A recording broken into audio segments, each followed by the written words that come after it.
ମୁଁ କହିବା କଥା ମୁଁ ଲଗେଇଥିଲି କଣ ସୋସିଆଲ ମିडिଆରେ ବି ତମେ ବି କାମ କରୁଛ ମୁଁ ବି କରୁଛି ହେଲା। ହଁ ଭାଇ ହଁ। ତମେ ବି ଏକ ତରଫା ବିଜେଡି ସପୋର୍ଟେଡ ରେ କରୁଛ ଆଉ ତମର ବି ଠିକ ଅଛି ଦିନଟା। ମୁଁ ଯେହେତୁ ଥିଲୁ ଆମେ ବିଜେପି ର ଭୋଟର ବିଜେପି ଲାଗିଛୁ କଣ ଦେଖା କଲା ବୋଲି ମୁଁ ଡାଇରେକ୍ଟ ମାନେ ଇଏ ହେଇଗଲି। ଆଚ୍ଛା ଆଚ୍ଛା। ମୋ କହିବା କଥା ଆପଣ ଫାଷ୍ଟ ଭାଇ ବିଜେପିରେ ଥିଲେ ମୁଁ ଜାଣିଛି ବିଜେପିରେ ଥାଇକିରି ଆପଣ ତାପରେ ଆପଣ କଥା ଶୁଣିଲେନି କି କାମ କିଛି କଲେନି ସେଇ ଯୁଗୁରୁ ତାପରେ ଆପଣ ହଉଛି ଇନଡାଇରେକ୍ଟଲି ମାନେ ଡାଇରେକ୍ଟ ତ ପୁରା ଡାଇରେକ୍ଟ ପୁରା ହଉଛି ମୁଁ ନାଁ ତ ଧରିକି କହିଲେ ଡାଇରେକ୍ଟଲି ଆଉ ହଁ ପୁରା ନାଁ ମୁଁ ଧରିକି ତାକୁ ବୁଝେଇଲେ ଆଉ। ଭାଇ ଦେଖିଲି ପିଲାଟା ମୋ ଭଳିଆ ସେ ଷ୍ଟ୍ରଗଲ କରୁଛି କିଛି ଭଲ ମନ୍ଦ ହେଲେ ମୋ ଜରିଆରେ ଆଉ ମୁଁ ଯେତିକି ପାରିବି ସେତିକି କରିବି। ନିହାତି ଭାଇ ନିହାତି ଭାଇ। ହେଲା ମୁଁ ହଁ କହିପାରିବି କିଛି ଗୋଟେ ହେଲା ଭଲ ମନ୍ଦ କି ଆକ୍ରମଣ ହେଲା ମୁଁ ଚିତ୍କାର କରିକି ସମାଲୋଚନା କରିପାରିବି ସରକାରଙ୍କୁ ବି କହିପାରିବି ଯିଏ ବି କାଉଣ୍ଟର କରିବ ଯିଏ ବିରୋଧ କରିବ ତାଙ୍କର ଲିଡରକୁ ମୁଁ କହିପାରିବି।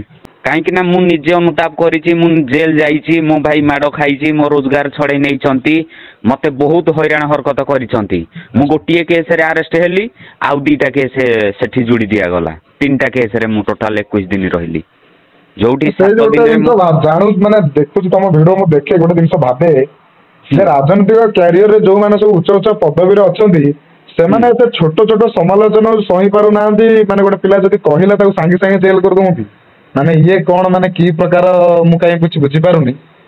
ନା ମାନେ ଆଉ ତମେ ତାହେଲେ କାହିଁ ରାଜନୈତିକ କ୍ୟାରିୟରରେ ଅଛ ଯଦି ସମାଲୋଚନା ସହି ନ ପାରିବ ଭୁଲ ଠିକ ଯିଏ ଯଦି ତମ ବିଷୟରେ କହୁଛି ତମେ ଏଇଟା ଭୁଲ କଲ କି ଠିକ କଲ ଓଲଟା ସେ ତମକୁ ଦେଖେଇ ଦେଲା ଯେ ବାଟ ଯେ ଏଇଟା ତମେ କରିନ ଏଇ ମିଛରେ କାହିଁକି ଏଇ ଜିନିଷଟାକୁ ତମେ ସ୍ପ୍ରେଡ କରୁଛ ଯେ ଆମେ କରିଛୁ ଏଇ ଜିନିଷଟା କରିଛୁ ବୋଲି ତମେ ଓଲଟା ସୁଧୁରିବା କଥା ଯେ ମାନେ ପ୍ରକୃତ ମୁଁ ଏ କାମଟା କରିନି କିନ୍ତୁ ମିଛରେ ଏଇଟାକୁ କରିବା ମୋର ଭୁଲ ହେଲା ମୁଁ ଆଉଥରେ ଭଲସେ କାମ କରିବି କି କଣ କରିବି।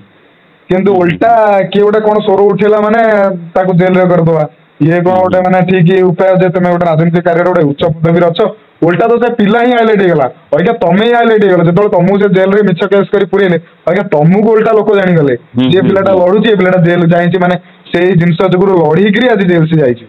ହଁ ସେ ତ ଲୋକେ ତ ମତେ ଭଲ ପାଉଛନ୍ତି ସପୋର୍ଟ କରୁଛନ୍ତି ମୁଁ ଗୋଟେ ଏବେ ମତେ ଯୋଉ ବର୍ତ୍ତମାନର ବିଧାୟକ ଯିଏ ସେ ମତେ ନିର୍ବାଚନ ପୂର୍ବରୁ ଆଶ୍ରମରେ କରେଇଦେବେ ବୋଲି ଅନାଥ ଆଶ୍ରମ ଆଉ ବୃଦ୍ଧ ଆଶ୍ରମରେ କରିଦେବେ ମତେ ପ୍ରତିଶ୍ରୁତି ଦେଇଥିଲେ।